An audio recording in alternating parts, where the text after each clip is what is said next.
Yesu yatubikiye ikamba ryiza kandi atubikiye ikamba ry'ubugingo. Mana ishimwe kandi habwe icyubahiro. Abataciye mu kidendezi cy'Isorowamu ujya kumva ngo neretswe nyamara nta nico beretswe, bagahanura ibinyoma, bagahanura amagambo atazasohora, bagasezeranya amasezerano atazasohora.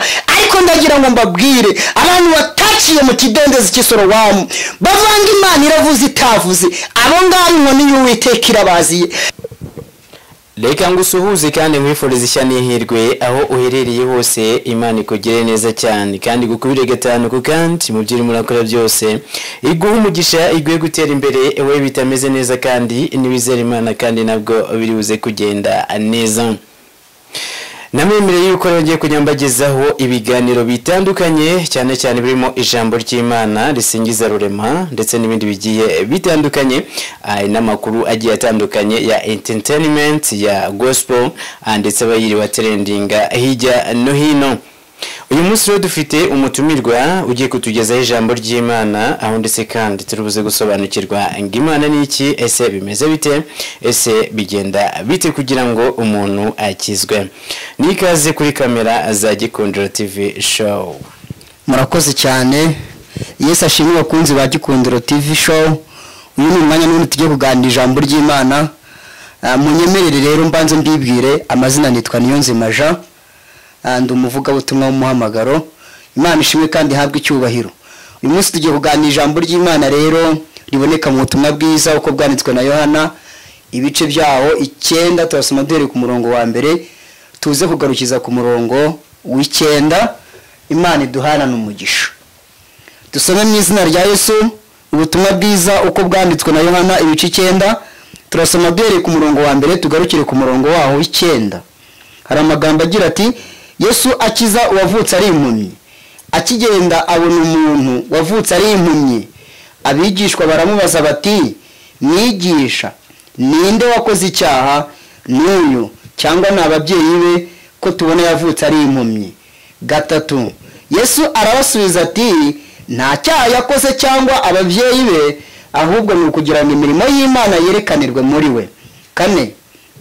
Nkwiriye gukora imirimo y'uwantumye hakiri ku manywa, bugiye kwira n'igihe umuntu atakibasha gukora.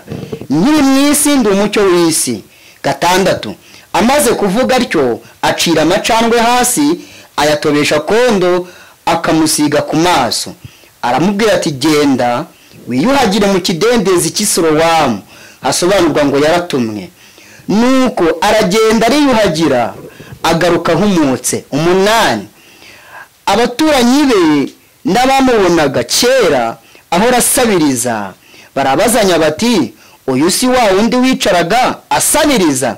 Bamwe bati niwe, abandi bati siwe, icyakora asa nawe. Imana ishimwe kandi habwe icyubahiro. Iri ni ijambo ry'Imana dusomye mu butumwa bwiza uko bwanditswe na Yohana ibice bya 9. Dusomye duhereye ku murongo waho wa mbere tugeze ku murongo w'9. Turumvise amagambo meza cyane. Mwakire n'ijambo ry'Imana bakunzi ba Gikundiro TV show aho muherereye hose. Amahoro y'Imana n'abane namwe kandi imigisha y'Uwiteka ibomeho. Uwiteka haza ukwifuza kwanyu. Iki ni igero cyo kugira ngo tuganire ijambo ry'Imana, kuko ijambo ry'Imana burya rirarema kandi ijambo ry'Imana niryo ryaremye isi, rihanika ikirere ndetse rinadendeje inyanja. Imana ishimwe kandi habwe icyubahiro kubwira ijambo.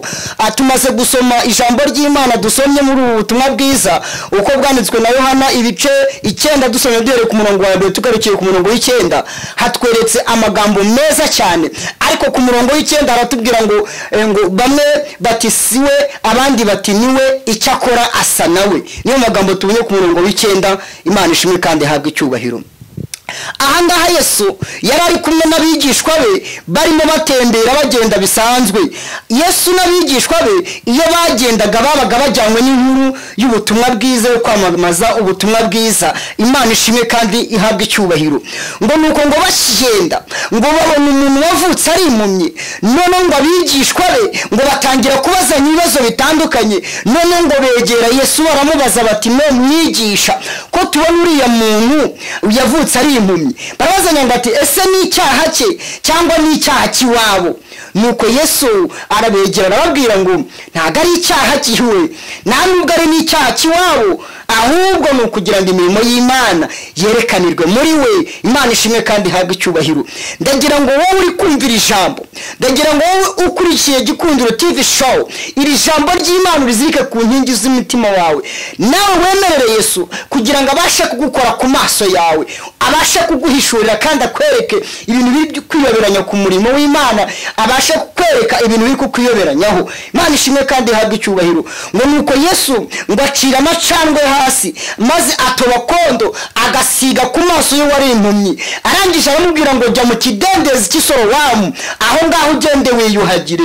Nuko impumyi iragenda ijya mu kidendezi cy'Isorowamu, maze ngo yibira n'iriyuhagira, maze ngo isohokamo yahumutse. Imana ishimwe kandi ihabwe icyubahiro. Ndagira ngo mubwire ngo nawe uyu munsi wemerera Imana ize mu buzima bwawe, uyu munsi wemerera Imana nawe izi gukore ku maso. Nuko ngo impumyi wari impumyi avamo yahumutse. Imana ishimwe kandi ihabwe icyubahiro kubw'ibyo ngibyo.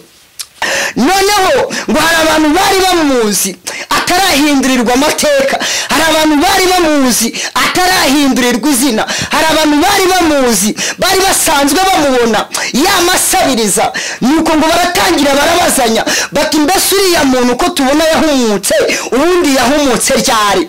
Baratangira barabazanya bati jewe uriya muntu si wa muntu tuzi wavutse ari impumyi. Abandi bati si we, abandi bati ni we, abandi bati cyakora sa nawe. Haleluya. Imana ishimwe kandi ihabwe icyubahiro. Ndagira ngo nawe wemerere Imana izi gukore ku maso, wemerere Yesu agukore ku maso, wemere nawe uyu munsi ucyumvira ijambo ry'Imana, wemerere Yesu ujye mu kidendezi cy'Isorowamu, nawe uraza kuhava wakize. Imana ishimwe kandi ihabwe icyubahiro.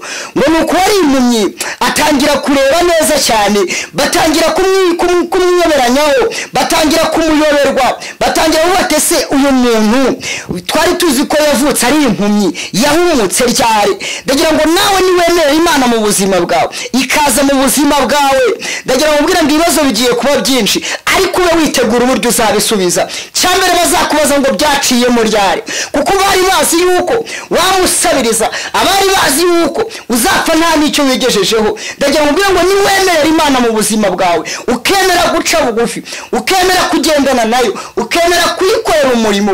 Yesu arangije aba ngo nkwiriye gukora umurimo w'abantumye hakiri ku manywa. Nimumwemerere natwe dukora umurimo, wemere ukora umurimo w'Imana hakiri ku manywa, kuko n'igihe ugiye kwira, igihe umuntu azaba atakibasha gukora. Ndagira ngo ukore ibyiza ugifite uburyo, wemerere Yesu agukore ku maso, wemerere Yesu ajye mu ruhande rwawe, mugendane, ajye mu ruhande rwawe, agukoresha iby'ubutwari. Erega utamwemereye ngo agukore ku maso, wakwikoresha iby'ubugwari. Ariko uramuka umwemereye ugaca mu kidendezi cy'Isorowamu, uraza kuhava nawe wahumutse, kandi ugiye kujya werekwa ibintu by'umumaro. Ugira itandukaniro ry'abantu baciye mu kidendezi n'abataciye mu kidendezi. Imana ishimwe cyane. Muri iyi minsi ya none y'imperuka twasohoyemo, abantu bataciye mu kidendezi cy'Isorowamu nibo barimo bavangavanga, nibo barimo bayobya, nibo barimo abantu bayobya intore z'Imana. Ariko Imana ishimwe cyane, kuko hari abemeye guca mu kidendezi cy'Isorowamu bakemerera Yesu nk'umwami n'umukiza, akabakora ku maso, maze yarangiza akabahumura, akababwira ngo muze nge mbakoresha iby'ubutwari. Imana ishimwe kandi ihabwe icyubahiro. Ndagira ngo wemerere Yesu aze mu bugingo bwawe, wemerere Yesu aze mu mutima wawe, agukoresha iby'ubutwari, kuko uramutse wikoresheje wakwikoresha iby'ubugwari. Imana ishimwe kandi ihabwe icyubahiro. Yesu yatubikiye ikamba ryiza kandi atubikiye ikamba ry'ubugingo. Imana ishimwe kandi ihabwe icyubahiro. Abataciye mu kidendezi cy'Isorowamu ujya kumva ngo neretswe, nyamara nta nicyo beretswe, bagahanura ibinyoma, bagahanura amagambo atazasohora, bagasezeranya amasezerano atazasohora. Ariko ndagira ngo mbabwire abantu bataciye mu kidendezi cy'Isorowamu bavanga Imana iravuze itavuze, abo ngabo inkoni y'Uwiteka irabaziye. Ariko ndagira ngo wowe wumvise ijambo ry'Imana, wemerere Yesu agukore ku maso. Byashoboka ko kuva igihe wavukiye amaso yawe y'umwuka atigeze areba neza, amaso yawe y'umwuka yari yarahumye, ariko unyemerere Uwiteka aze nawe agukore ku maso, utangire ujye werekwa, utangire ugira n'ibihe byiza n'Imana, utangire ukora umurimo wayo ariko utakiri impumyi mu buryo bw'umwuka wera, ahubwo ufite amaso areba neza kandi akareba ibiri kure cyane, akareba ibyiyoberanya ku murimo w'Imana, akabasha no kureba ibikwiyoberanyaho. Muri iyi minsi hakeneye imbaraga z'umwuka wera, muri iyi minsi hakeneye ijambo ry'Imana ko rigwira mu mitima y'abantu. Imana ishimwe kandi ihabwe icyubahiro. Ndagira ngo unyemerere wowe, wemerere Yesu mu mutima wawe, nawe ugishije inama, wemerere Yesu aze mu mutima wawe, umwakire nk'umwami n'umukiza wawe, kugira ngo aza kurengere, kugira ngo aza gukize ikigoyi cy'umugoyi. Dawidi arangiza yisengera Imana aravuga ngo data wa twese, ushingura icumu mu ntagara, wimira abangenza. Uyu munsi wemereye Imana nawe mu buzima bwawe yaguhigira ibiguhiga, yakugenzereza ibikugenza. Wemerere Yesu agukore ku maso, nawe uraza kuhava wahumutse. Imana ishimwe kandi ihabwe icyubahiro. Ngo nuko wari impumyi ngo batangira kubona yahumutse, baravuga ngo mbese uriya ko tumuzi ko yari impumyi, uyu muntu yahumutse ryari? Ngo baramwegera barabaza ngo wa muntu we, ko tuzi ko wavutse uri impumyi, turakuzi usabiriza, none tubwire wahumutse ryari, ninde waguhumuye? Ariko ndagira ngo nkubwire ngo Imana nikugirira neza. Yesu niyinjira mu buzima bwawe akaguhindurira ubuzima, akaguhindurira amateka.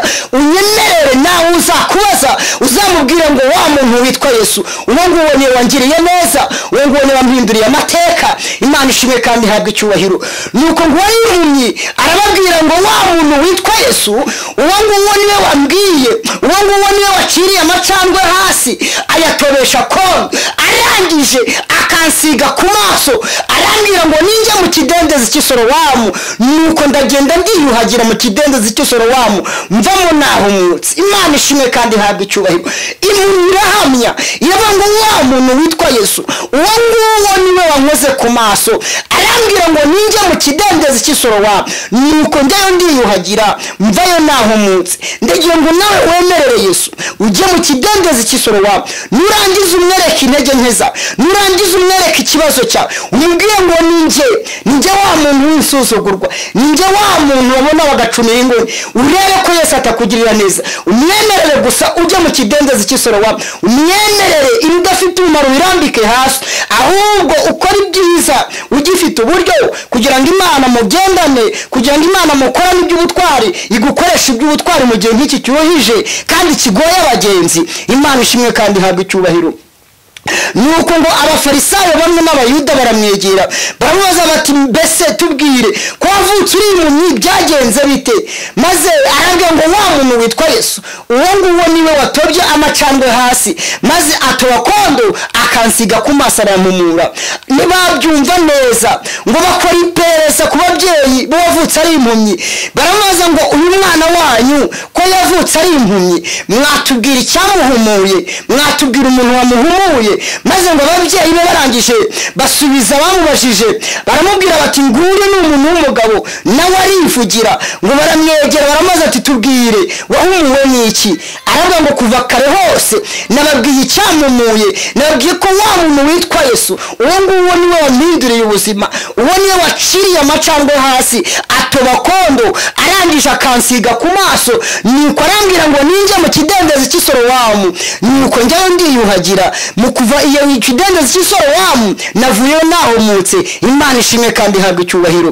Nuko ngo baravuga ati noneho rero tubwire uwo muntu wakoze ikosa akaguhumura ku isabato. Ndagira ngo ubwire ngo Imana yacu ikora kuva ku wa mbere kugeza ku wa gatandatu igakora, ndetse no ku cyumweru igakora. Imana ishimwe kandi ihabwe icyubahiro. No ku isabato igakora. Imana ishimwe. Ati uwo muntu wakoze ikosa akaguhumura ku isabato ni muntu ki? Maze ngo wa muntu wari impumyi ngo baramufata bamusohora mu isinagogi, bamusohora mu rusengero. Ngo bakimusohora mu rusengero, ndagira ngo ubwire ngo ibiganza byakujugunye neza, kuko byakujugunye mu maboko y'Imana. Imana ishimwe kandi ihabwe icyubahiro. Ngo bamujugunya mu rusengero, ngo bakimujugunya rero hanze y'urusengero ngo ahita ahura na Yesu. Yesu noneho ngo baraganira neza, aramubaza ati none ko nkubona uri hanze bigenze bite aho ati banciye mu rusengero banyohereje hanze ngo kuko nahumuye ari ku isabato Imana ishimwe kandi habwe icyubahiro bambaza ibibazo byinshi bambaza uwampumuye ndabwira ngo wa muntu witwa Yesu wongone bampumuye arambira ngo ninjye mu kidendezi cy'Isorowamu nuko njyayo ndiyuhagira mvayo nakize Imana ishimwe kandi habwe icyubahiro niyo ngo Yesu arangisha aramubwira ati noneho rero ubu ngubu ni jyewe waguhumuye nijye umwana w'Imana nuko ngo wari impumyi ayapfukama hasi aramuramya aramubwira ati wakoze nyagasani Imana ishimwe kandi habwe icyubahiro hari abantu batari gushimira Imana ko yabagiriye neza ndagira ngo utekereze ubuzima bwawe utekereze aho Imana yakuvanye utekereze ibyo Imana yagukoreye utekereze intera ugezeho umenye ko ari Yesu wayikugejejeho nurangiza uzamura icyubahiro umuhe icyubahiro umuragize n'ibiri imbere kugira ngo ari gukorere kandi umwemerere agukore ku maso kugira ngo nawe agukoreshe iby'ubutwari mu gihe nk'iki kigoye kandi kiruhisha abagenzi munyemerere dusenga Imana kubwira ijambo ariko usaba Imana iguha imbaraga usaba Imana iguha ubundi bwenge kandi usaba Imana iguha uburinzi muri iki gihe kiruhije kandi kigoye abagenzi muri iki gihe Satani ari gukora cyane umusaba imbaraga kandi umusaba ubwenge kugira ngo Yesu agukoreshe iby'ubutwari Imana ishimwe kandi ihabwe icyubahiro Mana turagushimye kandi turakubashye tugushimira ijambo ryawe kari iry'ukuri tugushimira ko ijambo wavuze urisoza nyagasani ukaririnda ibihe n'ibihe paka risohoye dusomeye amagambo meza cyane twumvise ukuntu wahumuye umuntu wari wavutse ari impumyi unyemerere buri muntu wese wumvise iri jambo nawe umwongere imbaraga z'umwuka wera umwongere imbaraga kandi nawe umukore ku maso kugira ngo umukoreshe iby'ubutware mu gihe nk'iki kiruje kandi kigoye abagenzi abashe kugukorera ibyiza agifite uburyo urakoze nyagasani ntabwo twagutota amagambo nk'abagutegeka twemerera ibyo ushima n'ibyo ushaka ubiduhane n'abakwizera bose mu izina rya Yesu amen.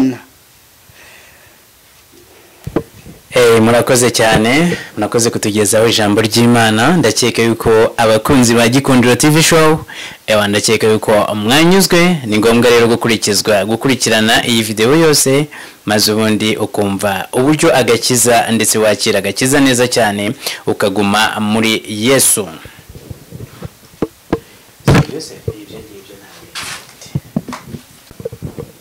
Reka ngusuhuze kandi mwifurize ishyano ihirwe aho uherereye hose Imana ikugire neza cyane kandi gukubire gatanu ku kandi mu byiri murakora byose iguha umugisha iguye gutera imbere ewe bitameze neza kandi niwizera Imana kandi nabwo biri buze kugenda neza.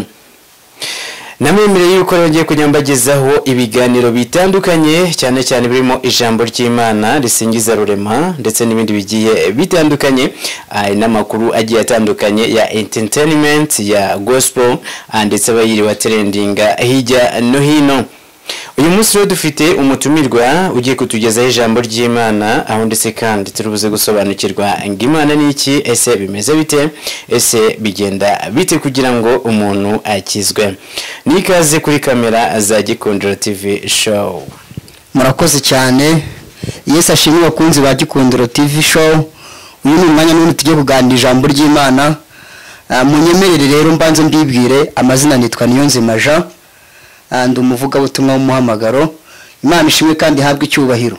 Uyu munsi tugiye kuganira ijambo ry'Imana rero riboneka mu butumwa bwiza uko bwanditswe na Yohana ibice byaho 9 turasoma duhere ku murongo wa mbere tuze kugarukiza ku murongo w'9. Imana iduhana n'umugisha. Dusome mu izina rya Yesu ubutumwa bwiza uko bwanditswe na Yohana ibice 9 turasoma duhere ku murongo wa mbere tugarukire ku murongo waho w'9. Hari amagambo agira ati Yesu akiza uwavutse ari impumyi. Akigenda abona umuntu wavutse ari impumyi. Abigishwa baramubaza bati mwigisha ninde wakoze icyaha n'uyu cyangwa n'ababyeyi be ko tubona yavutse ari impumyi? 3 Yesu arabasubiza ati nta cyaha yakoze cyangwa ababyeyi be ahubwo ni ukugira ngo imirimo y'Imana yerekanirwe muri we. 4 Nkwiriye gukora imirimo y'uwantumye hakiri ku manywa bugiye kwira n'igihe umuntu atakibasha gukora. Nkiri mu isi ndi umucyo w'isi. 6 Amaze kuvuga atyo acira amacandwe hasi ayatobesha kondo akamusiga ku maso. Aramubwira ati genda wiyuhagire mu kidendezi cy'Isorowamu. Asobanurwa ngo yaratumwe. nuko aragenda ariyuhagira agaruka ahumutse. 8 abaturanyi be n'abamubonaga kera ahora asabiriza barabazanya bati uyu si wa wundi wicaraga asabiriza? Bamwe bati niwe, abandi bati siwe, icyakora asa nawe. Imana ishimwe kandi habwe icyubahiro. Iri ni ijambo ry'Imana dusomye mu butumwa bwiza uko bwanditswe na Yohana ibice bya 9. Dusomye duhereye ku murongo waho wa mbere tugeze ku murongo w'9. Turumvise amagambo meza cyane. Mwakiriye n'ijambo ry'Imana bakunzi ba Gikundiro TV show, aho muherereye hose. Amahoro y'Imana nabane namwe kandi imigisha y'Uwiteka ibomeho. Uwiteka haza ukwifuza kwanyu. Iki ni igero cyo kugira ngo tuganire ijambo ry'Imana, kuko ijambo ry'Imana burya rirarema, kandi ijambo ry'Imana niryo ryaremye isi, rihanika ikirere ndetse rinadendeje inyanja. Imana ishimwe kandi habwe icyubahiro kubwira ijambo. Tumaze gusoma ijambo ry'Imana dusomye muri ubu butumwa bwiza uko bwanditswe na Yohana ibice 9. Dusomye duhere ku murongo wa 2 tugarukiye ku murongo w'9. Hatweretse amagambo meza cyane, ariko ku murongo w'9 aratubwira ngo bamwe bati siwe, abandi bati niwe, icyakora asa nawe. Niyo magambo tubonye ku murongo w'9. Imana ishimwe kandi habwe icyubahiro. Ahangaha Yesu yari ari kumwe n'abigishwa be barimo batembera bagenda bisanzwe.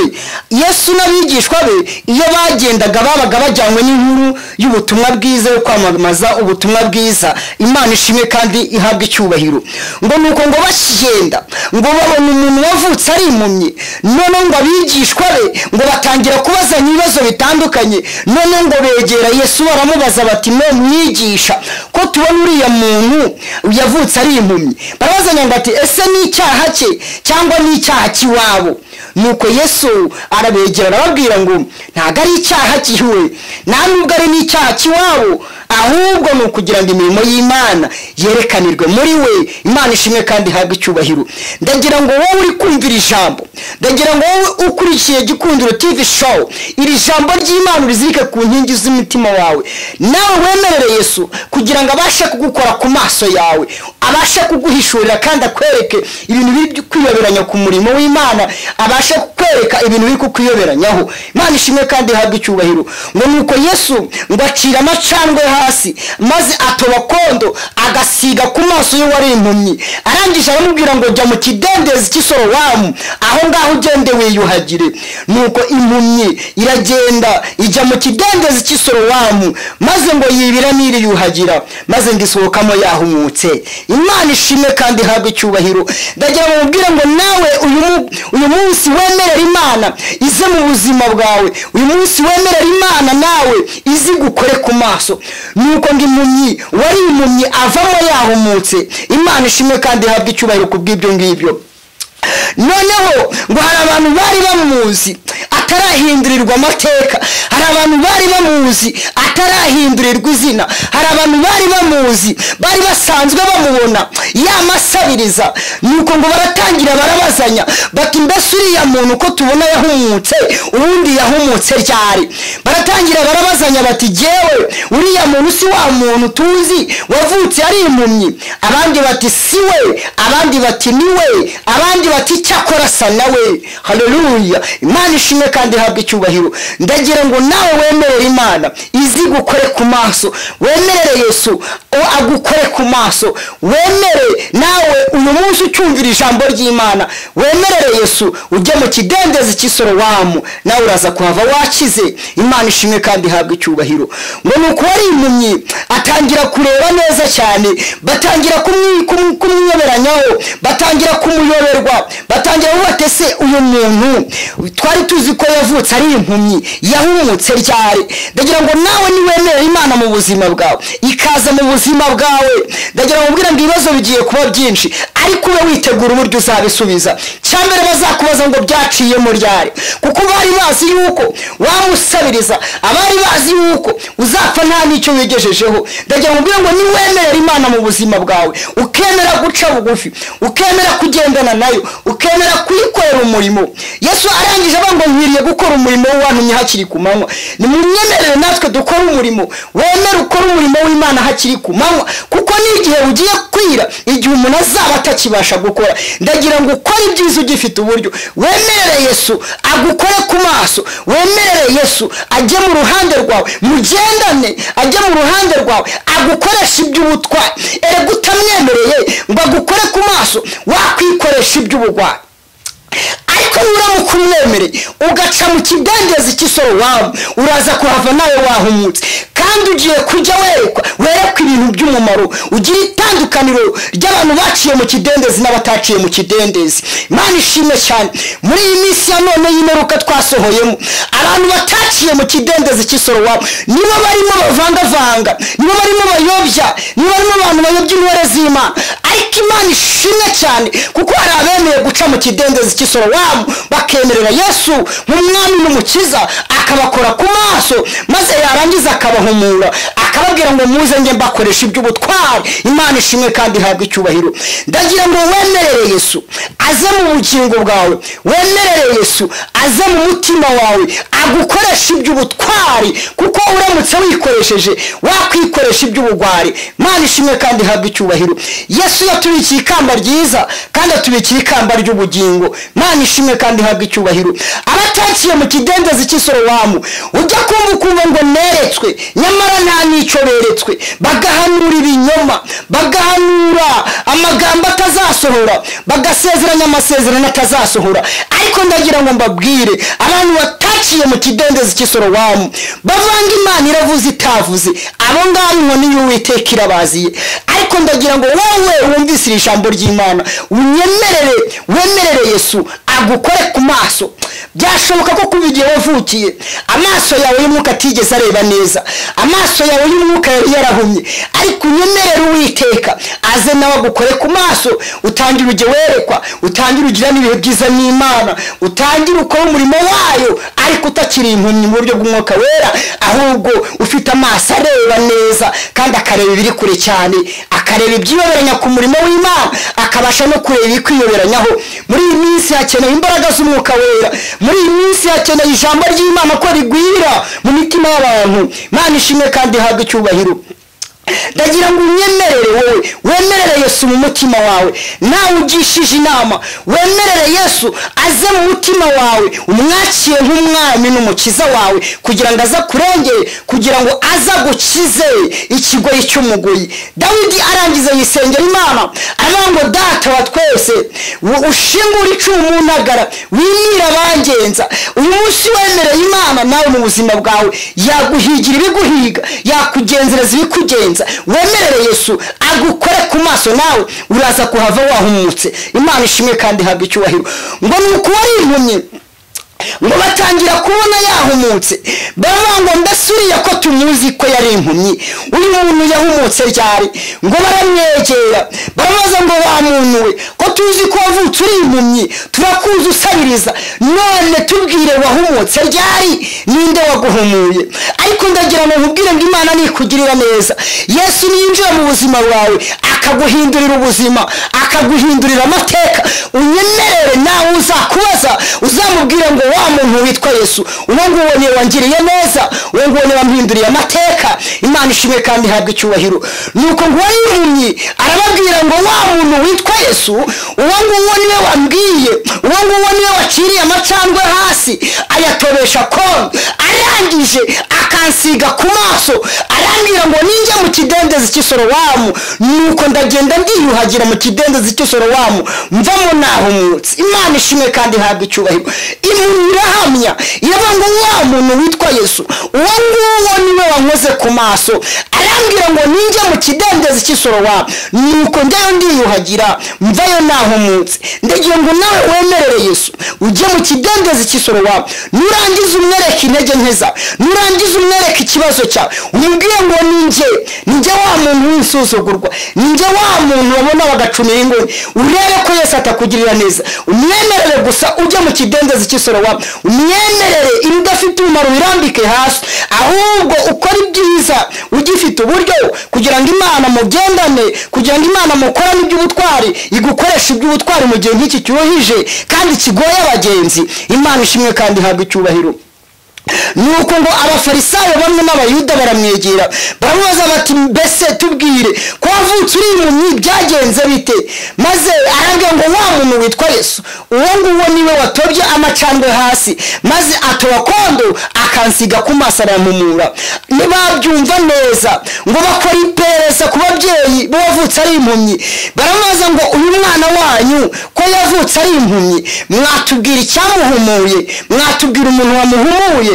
Maze ngo ababyeyi be barangije basubiza bamubajije, baramubwira bati nguyu ni umuntu w'umugabo, nawe arivugira. Ngo baramwegera baramubaza ati tubwire wahumuwe n'iki?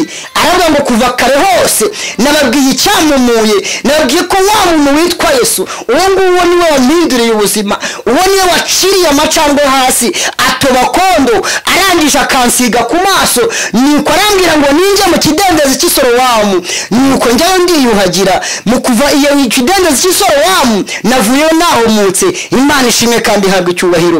Nuko ngo baravuga ati noneho rero tubwire uwo muntu wakoze ikosa akaguhumura ku isabato. Ndagira ngo ubwire ngo Imana yacu ikora kuva ku wa mbere kugeza ku wa gatandatu igakora, ndetse no ku cyumweru igakora. Imana ishimwe kandi ihabwe icyubahiro. No ku isabato igakora. Imana ishimwe. Ati uwo muntu wakoze ikosa akaguhumura ku isabato ni muntu ki? Maze ngo wa muntu wari impumyi ngo baramufata bamusohora mu isinagogi, bamusohora mu rusengero.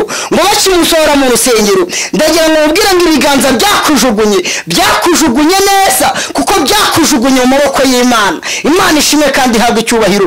Ngo bamujugunya mu rusengero, ngo bakimujugunya rero hanze y'urusengero, ngo ahita ahura na Yesu.